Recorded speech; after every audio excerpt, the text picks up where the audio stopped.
नमस्कार साथियों, स्वागत है आपका अपने YouTube चैनल दातार क्लासेस में। ये है मूवल दिसंबर का पार्ट 6। ये राजस्थान परिदृश्य का लास्ट पार्ट होगा। तो इसमें फर्स्ट पॉइंट है राजस्थान में युद्धाभ्यास। तो महाजन फील्ड फायरिंग रेंज जो है बीकानेर, इसमें 3 दिवसीय आर्मी और एयरफोर्स का युद्धाभ्यास हुआ। उसका नाम क्या था? फायर पावर शत्रुनाश। तो 3 दिवसीय हुआ आर्मी और एयरफोर्स के बीच में। ठीक है, ये ध्यान रखना है। कहाँ पे हुआ है? बीकानेर फील्ड फायरिंग रेंज में 19 से 21 नवंबर 2022 को। नेक्स्ट है ऑस्ट्रा हिंद युद्ध अभ्यास, ऑस्ट्रेलिया और इंडिया के बीच में हुआ और यह भी महाजन फील्ड फायरिंग रेंज बीकानेर में आयोजित हुआ। ये 28 नवंबर 2022 से शुरू हुआ था। ठीक है, अब ऑस्ट्रिया हिंद श्रृंखला का यह है पहला अभ्यास। ठीक है, ऑस्ट्रा हिंद युद्ध अभ्यास ऑस्ट्रेलिया और इंडिया की जो आर्मी है उनके बीच में होगा। ठीक है, तो ये जो है अपनी सीरीज का पहला युद्धाभ्यास है। ये हर साल आयोजित होगा, एक बार इंडिया में और एक बार ऑस्ट्रेलिया में। ठीक है, युद्धाभ्यास का उद्देश्य क्या है? सकारात्मक सैन्य संबंध को बनाना, एक दूसरे की तकनीक को समझना, संयुक्त राष्ट्र शांति प्रवर्तन शासनादेश के तहत रेगिस्तानी इलाके में बहु डोमेन संचालन करते हुए एक साथ काम करने की क्षमता को बढ़ावा देना। तो ऑस्ट्रा हिंद युद्धाभ्यास सीरीज का पहला और कहाँ आयोजित? महाजन फील्ड फायरिंग रेंज बीकानेर में। सुदर्शन प्रहार युद्धाभ्यास भारतीय थल सेना का है ये, और यह जो है शाहबाद डिवीजन ने युद्धाभ्यास सुदर्शन प्रहार के तहत अपनी शक्ति का प्रदर्शन किया है। ठीक है, तो ये किसका अभ्यास है? भारतीय थल सेना का। गरुड़ 6 आयोजित हुआ 26 अक्टूबर से 12 नवंबर 2022 को। कहाँ पर? जोधपुर एयरबेस पर किया गया। और ये किस किस के बीच में होता है? भारत और फ्रांस की वायु सेनाओं के बीच में। ठीक है, अब इसमें मिसलेनियस देख लेते हैं, विविध समसामयिकी। तो प्रदेश के किस तीर्थ स्थल पर ब्रज 84 कोस जैसी 24 कोसीय जो है परिक्रमा मार्ग विकसित किया जाएगा? तो जैसे ब्रज 84 की परिक्रमा होती है, उसी तरीके से पुष्कर में भी 24 कोसीय परिक्रमा विकसित किया जाएगा। किसके द्वारा? आरटीडीसी और राज्य सरकार के द्वारा। शिक्षा विभाग द्वारा 5वीं और 8वीं परीक्षा 2022 के तहत संस्था प्रधानों और शिक्षकों के लिए परीक्षा प्रमाण मापदंड तय किए गए हैं। यानी अगर अनुचित परिणाम नहीं आता है, उचित परिणाम नहीं आता है, तो उसके विरुद्ध शिक्षक हो या संस्था प्रधान हो, ठीक है, CCA 17 के तहत कार्रवाई की जाएगी। और अगर 90% से ऊपर विद्यार्थियों के नंबर आते हैं तो संस्था प्रधान को सम्मानित किया जाएगा, और 95% से ऊपर अगर मार्क्स आते हैं तो और ग्रेड A आता है तो उसके लिए शिक्षकों को सम्मानित किया जाएगा शिक्षा विभाग की तरफ से। अहिंसा शांति और अहिंसा विभाग का गठन किया गया है। ये हमने पहले पढ़ चुके हैं कि राजस्थान एक ऐसा पहला राज्य है जहां पर इस तरीके के विभाग का गठन किया गया है, शांति और अहिंसा विभाग का। बाल साहित्य अकादमी पुरस्कार अनाउंस हुए हैं, और ये कौन आयोजित कर रहा है? राजस्थान ललित कला अकादमी एवं पंडित जवाहरलाल नेहरू बाल साहित्य अकादमी।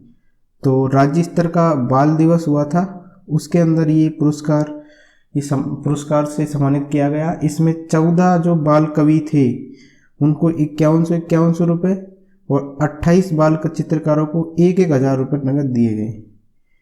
नेक्स्ट है कॉफ़ी विद कलेक्टर। तो ये कहाँ पर? डूंगरपुर जिले में। तो डूंगरपुर जिले में जो जिला प्रशासन तथा महिला अधिकारिता विभाग द्वारा बेटी बचाओ बेटी पढ़ाओ योजना के अंतर्गत कॉफ़ी विद कलेक्टर कार्यक्रम को आयोजित किया गया। तो बेटी बचाओ और बेटी पढ़ाओ के अंतर्गत ये कार्यक्रम कॉफ़ी विद कलेक्टर कहाँ पर? डूंगरपुर में। 56 भोग 2022 का आयोजन कहाँ किया गया? जयपुर हाट जल महल जयपुर में 56 भोग 2022 का आयोजन किया गया है। और इसमें जो विभिन्न जिलों के जो मशहूर व्यंजन है एक ही परिसर में उपलब्ध करवाए गए। ठीक है, 21 से 26 नवंबर 2022 को मानेसर हरियाणा की बात है, वहाँ पर राष्ट्रीय काउंटर IED मतलब इम्प्रोविज्ड एक्सप्लोजिव डिवाइस प्रतियोगिता में राजस्थान पुलिस की टीम ने कौन सा स्थान प्राप्त किया? तीसरा स्थान प्राप्त किया। ठीक है, तो हरियाणा में राजस्थान पुलिस ने तीसरा स्थान प्राप्त किया आईईडी जो प्रतियोगिता है उसमें। 9 से 10 अक्टूबर 2022 को देश का पहला दिव्यांगों का परिचय सम्मेलन हुआ जयपुर के सेठ आनंदीलाल पोद्दार जो मूक बधिर महाविद्यालय में। इसके बाद ये इम्पोर्टेंट है कि टर्की में आयुषी है, जयपुर की आयुषी अग्रवाल, ठीक है, उन्होंने क्या जीता है, अवार्ड जीता है। तो टर्की के इंटरनेशनल न्यूरोलॉजी सम्मेलन में सीकर की है, सॉरी, तो सीकर निवासी डॉक्टर आयुषी अग्रवाल ने बेस्ट प्लेटफॉर्म प्रेजेंटेशन अवार्ड जीता है। और 12 साल के बाद यह प्रतिष्ठित पुरस्कार जीतने वाली डॉक्टर आयुषी अग्रवाल पहली भारतीय है। तो सीकर की है आयुषी अग्रवाल और उन्होंने जो है ये टर्की में अवार्ड जीता है। Rajasthan contractual hiring to civil post rules लागू हुए हैं और इसमें क्या होगा, जो संविदा पे लगभग 1,10,000 कर्मी लगे हुए थे उनको नियमित किया जाएगा और 5 वर्ष पूर्ण होने पर उनको नियमित किया जाएगा। ओल्ड पेंशन स्कीम का लाभ भी उनको मिलेगा। तो इसमें कौन कौन शामिल है, शिक्षा कर्मी है, पैरा टीचर्स और पंचायत सहायक, ठीक है, इनको नया पद नाम दिया गया है और 10,400 का इनका मानदेय निर्धारित किया गया है। 9 साल की अगर ये सेवा पूर्ण कर लेते हैं तो इनको 18,500 का मानदेय दिया जाएगा और 18 साल की सेवा पूरी कर लेते हैं तो इनको 32,300 का मानदेय प्रदान किया जाएगा।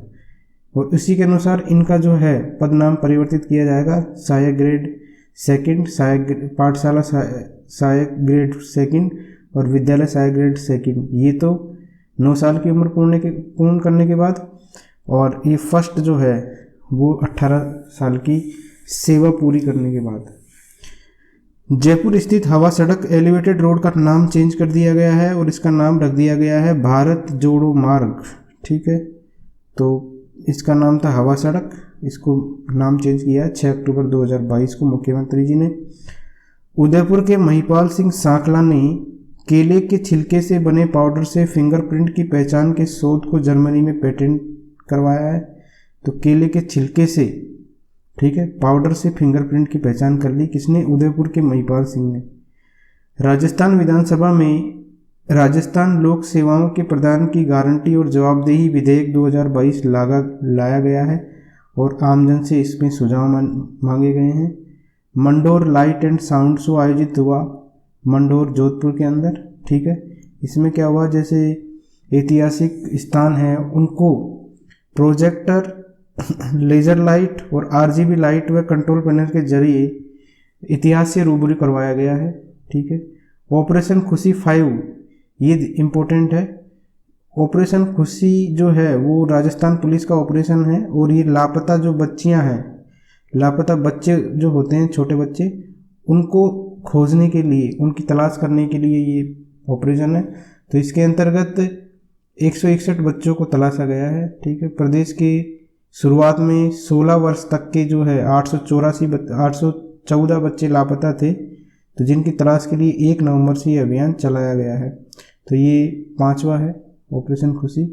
अलवर जिला प्रशासन ने जिले के 18 वर्ष तक के सभी बालक और किशोरियों की स्वास्थ्य जांच के लिए एक कार्यक्रम चलाया है और इसी तरह श्री गंगानगर में भी स्वस्थ गंगानगर मिशन शुरू किया गया है। नेक्स्ट, परिवहन विभाग ने जयपुर में जो है आरटीओ, जयपुर 2 में जो आरटीओ कार्यालय है उसको RJ59 कोड आवंटित किया है। पंडित भंवरलाल शर्मा जो है उनका निधन हो गया था 77 वर्ष की उम्र में। ये सरदार शहर चूरू जो है वहाँ से कांग्रेस विधायक थे, ठीक है। ग्रीन हाइड्रोजन पॉलिसी का ड्राफ्ट तैयार कर लिया गया है और राजस्थान देश का पहला राज्य है जहाँ पर ऐसी पॉलिसी लागू होगी, ठीक है। तो इसमें क्या होगा, ग्रीन हाइड्रोजन के उत्पादन के लिए अक्षय ऊर्जा जो है सौर ऊर्जा और पवन ऊर्जा उपयोग में ली जाएगी और इसमें ज़्यादा हिस्सा सौर ऊर्जा का होगा, इससे कार्बन का उत्सर्जन कम होगा। प्रदेश में 1,30,000 करोड़ के लिए 7 कंपनियों ने इसकी पहल शुरू की है और इसमें जो है petroleum, steel plant, refinery, fertiliser, cement, परिवहन और विमानन क्षेत्र जो है इसमें इसका उपयोग होगा। ग्रीन जो हाइड्रोजन है उसका जो उपयोग होगा। अक्षय ऊर्जा है 2.5 से 3 रुपये प्रति यूनिट मिल जाएगी। नई स्टार्टअप नीति लॉन्च की गई है। राजस्थान डिजी फेस्ट जहां पर आयोजित किया गया था, वहां पर नई स्टार्टअप नीति 2022 लॉन्च कर दी गई है। डिजी फेस्ट का आयोजन कहाँ किया गया था? जोधपुर में। और इससे पहले जो है स्टार्टअप नीति 2015 में घोषित की गई थी। ठीक है, इस नीति से क्या होता है कि जैसे स्टार्टअप को बढ़ावा मिलता है, वहाँ रोजगार के अवसर बढ़ते हैं और इन्वेस्टमेंट जो है निवेश क्षेत्र में विस्तार होता है। जयपुर में जो है मेट्रो फेज 1D, इसके अंतर्गत मानसरोवर से अजमेर रोड तक मेट्रो बिछाई जाएगी। और एक था मेट्रो का फेज 1C, इसमें बड़ी चौपड़ से ट्रांसपोर्ट नगर तक, तो इसके लिए फंड स्वीकृत कर दिया गया है। नेक्स्ट है वित्त आयोग का कार्यकाल बढ़ा दिया गया है। वित्त आयोग के जो अध्यक्ष है वो कौन है, ध्यान रखना है, ये प्रद्युम्न सिंह है, इनका नाम ध्यान रखना है। और इसके साथ ही इसमें 2 सदस्य और है, एक तो लक्ष्मण सिंह रावत और अशोक लोहाटी। तो ये कार्यकाल जो है 30 सितंबर 2023 तक के लिए इनका बढ़ा दिया गया है। स्काडा सिस्टम कहाँ लगा हुआ है? चंबल नदी पर लगाया गया है। क्यों लगाया गया है? ये जो राजस्थान और मध्य प्रदेश के बीच में जल बंटवारे को लेकर विवाद है, उसके लिए ये स्काडा सिस्टम लगाया गया है। स्काडा सिस्टम के अंतर्गत एक ऑपरेटिंग सिस्टम है एक तरीके से, इसमें PLC प्रोग्रामेबल लॉजिक कंट्रोलर लगाया जाएगा और उससे अलग अलग सेंसर जो है नदी के अंदर लगाए जाएंगे। ठीक है, तो इससे क्या होगा, चंबल की नहरों में लगाए जाएंगे, तो इससे क्या होगा, वहाँ पर कितना प्रवाह हो रहा है, जल का प्रवाह कितना है, उसकी स्पीड कितनी है, उसका टेम्परेचर कितना है, उसका प्रेशर कितना है, ये सारे जो पैरामीटर्स है ये सेंसरों के द्वारा कलेक्ट होकर स्काडा सिस्टम में जाएंगे और उससे क्या होगा कि जल के बंटवारे का जो है डिसीजन वो सही हो पाएगा। तो सात्विक काउंसिलिंग का गठन किया गया है। तो इसमें क्या होगा कि जहाँ पर शाकाहारी भोजन बनता है वहाँ उनको जो है सात्विक सर्टिफिकेट जारी किया जाएगा, जिससे आसानी से पता लगाया जा सके। नेक्स्ट है किड्स लिटरेचर फेस्ट में होंगे ऑथर्स सेशन और स्टोरी टेलिंग। मतलब ये एक फेस्टिवल चल रहा है जिसके अंतर्गत बच्चों जो है उनको डिजिटल दुनिया से दूर रहते हुए अपने कपड़े होने की चिंता नहीं करें और बस खेलें और आनंद लें, ये इसका उद्देश्य है। और बचपन के अल्लड़पन को किताबों की दुनिया के जरिए जिएं। कुछ इसी मकसद के साथ जयपुर में कुकड़ू की ओर से किड्स लिटरेचर फेस्टिवल के पहले एडिशन का आयोजन किया जाएगा। ठीक है, तो पहला एडिशन जयपुर में आयोजित किया जाएगा। इसमें क्या होगा कि स्टोरी टेलिंग की जाएगी। 2.5 साल से 12 वर्ष के बच्चों के लिए ये होगा। और इससे पहले यह फेस्टिवल नोएडा और गुड़गांव में हो चुका है। जयपुर के बाद दिसंबर में चंडीगढ़ में होगा और उसके बाद में जनवरी में बेंगलोर में होगा। तो फेस्टिवल का उद्देश्य क्या है? बच्चों को कम उम्र में किताबों और कहानियों की अहमियत को समझाना है। तो ये कौन, कुकड़ू फाउंडेशन जो है कुकड़ू की तरफ से किया जा रहा है। प्रदेश के 13 शहरों में होगा live art display wall art festival. तो ये जो वॉल आर्ट फेस्टिवल के अंतर्गत ये जो कौन करवाएगा, अलायंस फ्रांसिस जयपुर। ठीक है, ये इसको आयोजित करवाएगा। और ये है वॉल आर्ट फेस्टिवल, मतलब वॉल जो है दीवार के ऊपर आर्ट दिखाई जाएगी। तो राजस्थान के जोबनेर में 7 अलग अलग स्थानों पर दीवारों पर देवी के रूपों को इसमें चित्रित किया गया। राजस्थान में इस फेस्टिवल का आयोजन है अलायंस फ्रांसिस की ओर से किया गया है। और इस अवसर पर प्रेजेंटेशन के माध्यम से जोबनेर में पोएस की बनाई गई वॉल आर्ट्स भी प्रदर्शित की गई, जिसमें देवों के जोबनेर में प्रदर्शित की गई। और इसमें देवियों के विभिन्न रूप जैसे भैरवी है, भुवनेश्वरी है, बंगलामुखी, धूमावती, मातंगी, काली आदि थे। तो ये जो है देश के 13 शहरों में ये होगा और उसमें जो है अभी जयपुर के जोबनेर में ये आयोजित हुआ है। ठीक है, भारत में जो फ्रांसीसी दूतावास की तरफ से आयोजित किया जा रहा है। हनुमानगढ़ जो जिला प्रशासन है उसके कलेक्टर ने सरकारी कार्यालयों में गुलदस्ते के स्थान पर खिलौने भेंट करने का नवाचार शुरू किया है। और इन खिलौनों से क्या होगा, आंगनबाड़ी केंद्रों पर खिलौना बैंक बनाए जाएंगे। इसी के साथ अपना जो राजस्थान परिदृश्य है वो समाप्त होता है। कल से हम डिस्कस करेंगे राष्ट्रीय परिदृश्य। Thanks for watching.